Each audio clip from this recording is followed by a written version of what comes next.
Two poverty franchises will face off against each other in the NBA play-in tournament. That is right. The Philadelphia 76ers and Orlando Magic will clash for the privilege to get swept by the Boston Celtics in the first round. This is the matchup that literally nobody asked for, but apparently we all needed because we are Sixers psychopaths here on NZ for 3. We're going to go break down this matchup. We're going to give our thoughts on who has the advantage coming into this game. We're going to get down gritty into the numbers because we're going to be picking hairs here. These teams are really similar. Both botched their rebuilds, failed to build around their stars in any competent capacity. The Sixers have the two worst contracts in the league. The Magic have yet to really break out with Paolo and Franz Wagner as a duo. So both teams have kind of been in free fall, kind of strapped cash-wise. Don't really have the most optimism heading into the future. However, they do have a chance to at least make the playoffs. We'll see who will come out on top. All we can do right now is kind of just give our best prediction, which is going to be a little bit difficult. We're going to, like I said earlier, we're going to have to be picking at hairs here because the Sixers and Magic are more similar than you think. So we're going to start out on the offensive end of the court. The Sixers and Magic both have the same offensive rating with 115.6. That's, points scored per 100% possessions, adjust for pace and all of that. You go over to their overall shot distribution. The Sixers and Magic shoot around the same when it comes to overall rim frequency and percentages too. Sixers at 64%, Orlando at 66%. So the Magic a little bit slightly better getting to the rim. Paolo and Franz like to go, knife their way to the paint and try and score around the post. Then you got the mid-range frequency, Magic a little bit higher than the Sixers. Like I said, again, Paolo and Franz do like to operate in the mid-range too. The Magic and Sixers both aren't really perimeter-centric teams. A lot of that had to be, at the time Embiid was playing this season. Maxey liking to apply rim pressure. But, of course, you will not have Joel Embiid in this matchup according to appendicitis. He hasn't really been, because of his appendicitis. You have not had him play that much this season, so the numbers really aren't being thrown off too much. The Sixers don't really have many weapons when it comes to competent floor spacers. That's reflected in their low three-point frequency and relatively low shooting percentage. Both the Sixers shoot around 35%, Orlando 34%. Then you go over to their fast break points. The Sixers are 27th in the league, 9th in the league in fast break points per game. Orlando 12th. Then you go to bench scoring. The Sixers are 27th. The Magic are 26th. One advantage, though, that Orlando does have, and this is one of the only real differences between these two teams, is that the Magic, they like to get to the free throw line. That has sort of been the roster construction philosophy Orlando has implemented with Paolo and Franz as a duo, trying to build around them guys who are willing to get down to the rim, try to absorb contact, get points generated from the free throw line, really just beat up your opponent on both ends of the court. Nick Nurse will have to decide whether he has to prioritize Adem Bona or Andre Drummond. There are pros and cons with both of that. Drummond is a much better rebounder, a much bigger body, not a preferable drop coverage pick and roll defender by any means. Really is not a good rim protector at all. Horrible finisher around the rim. I've never seen a player so big be so bad at finishing around the basket. Then you got a Adem Bona, who is uber athletic, blocks shots like a menace, holds his opponents to one of the lowest rim field goal percentages in the league. However, is a foul machine. It seems like whenever he comes to the game, these past couple of weeks, the Sixers instantly put their opponent in the bonus because he just keeps fouling. Not really in a bonus issue just by itself, but this team has had a tough time when it comes to playing clean defense. Overall, throughout the season, they do have a 19.5 foul rate. Percent foul rate. That's 19th in the league. The Magic have a 20% foul rate, 24th in the league.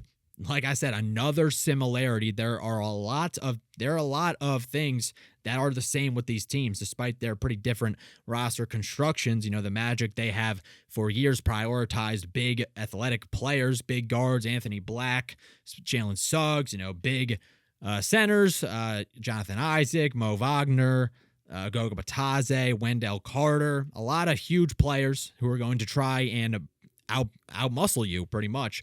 So what the Sixers are going to have to do, they're going to have to play clean defense, limit those fouls. Then at the same time, there really aren't any major advantages either team has.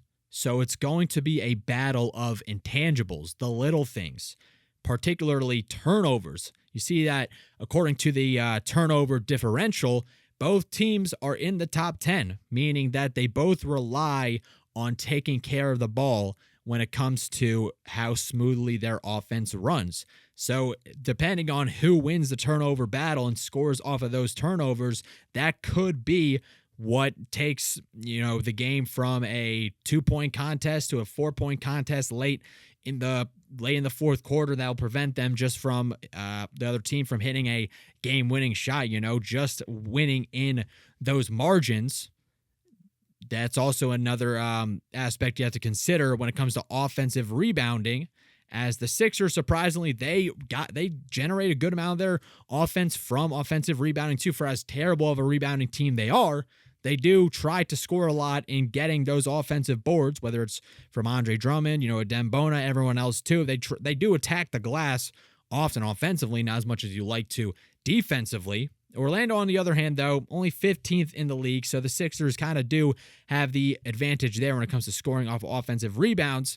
Only when you head to the defensive end of the court, we'll start with overall defensive rating, you have the Sixers and the Magic both in the middle of the pack, really. Sixers 116, Orlando 115, that's 14 and 17th ranked in the NBA, respectively. The Magic, they have tried to build their identity around playing defense and they acquired Desmond Bane last season, who is one of the most solid 3-and-D wings in the league. You would think that their defense would look a lot better. It just has not. At the same time, though, you do have Tyrese Maxey, whose pinky is banged up. He did drop a 40 bomb against them early in the season. The last time they played in January, did have 29 or so points. So Maxey has shown that he can ball out against the Magic, but it's going to be a battle of attrition. It's going to be a dogfight between two teams who don't have clear advantages over each other. Although, we go over to, I just remembered this, you go to the opponent offensive rebounding. The Sixers are last in the league, or if we switch it like this, they're 27th in the league, only down there with New Orleans, Memphis, and Washington. The rebounding has been so terrible. I cannot even begin to describe how atrocious the Sixers have been when it comes to defensive rebounding fundamentals, boxing out, anticipating where the ball is going to fall out, bounce off the rim and placing your positioning off of that. It has been bad. And what Orlando does have as an advantage is that they have one of the lowest opponent offensive rebounding percentages in the league. So they do have one kind of fail-safe, one, I guess, blockade against the Sixers in removing one of their biggest strengths in the Sixers' offensive generation from offensive rebounds. The Magic can try and limit that by dominating the glass and winning the battle on the glass. So it's all really going to come down to who is going to be taking better care of the ball, who's going to be making the more hustle effort plays and try to get an advantage when the offense goes stiff. The team that goes for the rebounds more, scores off, gets those second chance points, exploits the other team's lack of defensive positioning, as well as, forcing turnovers, getting those easy transition buckets. And it really comes down to who will be the X factors for both teams, who will be the player that if they elevate their game in this matchup, they will put their team in a really good position to secure the victory.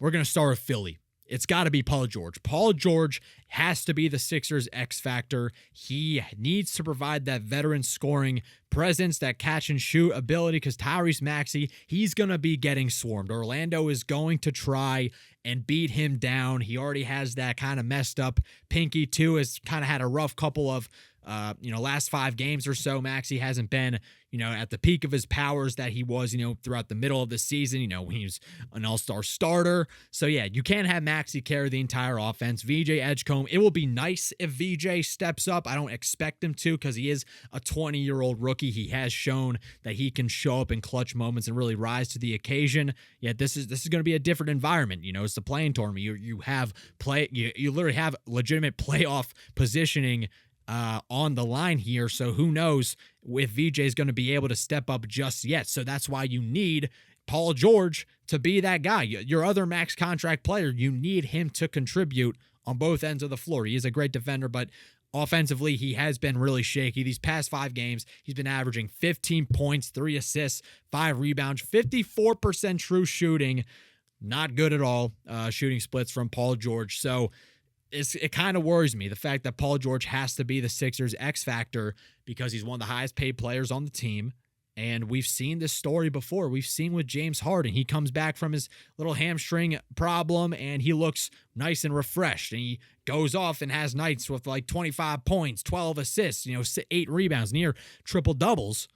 And then next couple of games, once he kind of starts getting a little bit more fatigued, he starts shooting a lot poorly and stops being so aggressive with his shot volume and kind of just fizzles out of the offense in general. I fear that's what's going to happen with Paul George in this matchup going up against Orlando's physical defense. Will he be able to create separation, get to the basket, draw contact?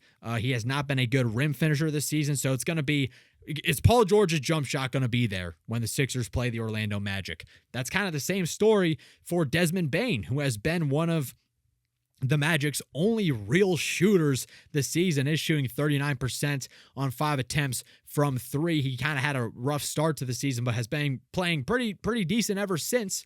And so Bane, he's going to be huge for Orlando because the Sixers, what they love to do, they love to leave players wide open from 3. It is one of their biggest flaws defensively, something Nick Nurse has refused to adjust. It is the constant overhelping, leaving guys wide open. That kind of scheme, that could work if you got Orlando, because Orlando doesn't really have the best floor spacing in the world, but you got Desmond Bane. If he's going to be locked in from 3, if he's going to be on fire, the Sixers are going to keep overhelping. He's going to be being kept wide open, and he might cook you. He just might flat out just incinerate you, go off, and just destroy your entire defense. He does have the capability to do that with his shooting. So yeah, Desmond Bane's going to be the X factor for Orlando. If he's going to relieve some of that pressure off of Franz and Paolo when they knife their way to the basket, just kick it out to him and he shoots and scores, that's going to be a problem for the Sixers. That's kind of going to be a problem in general, given that, or even though Orlando doesn't have the best 3-point shooters, they don't have guys who you can't just leave completely wide open. Tristan da Silva shoots 4 threes a game, 37%. Anthony Black, 5 threes a game, 33%. Not the best shooting splits, but yeah, they have guys who take volume 3-point shots, but don't really hit them at the highest rate. However, they're professional basketball players. You can't leave them wide open, and that's what I fear the Sixers are going to do. So what will the verdict be? In my opinion, man, I might have to go with Orlando. Tyrese Maxey's finger is banged up. The Sixers do try, they do get a lot of points from rebounding, offensive rebounding. The Magic will try to limit that, I think, with their size and with them knowing they had a disappointing season, that they have to make the playoffs. They're going to be playing with a fire under their belly. So I can't see if Paul George doesn't have a great game, I can't see the Sixers winning. I don't know if Paul George really has at this point of his career. He was brought here because you needed a complement next to Joel Embiid. A complement, not really someone to be a main scorer. Yeah, did you overpay him big time? You sure did, but that's a really elite third option. We've been talking about this for years, but Paul George as a second option at this point of his career, I don't know.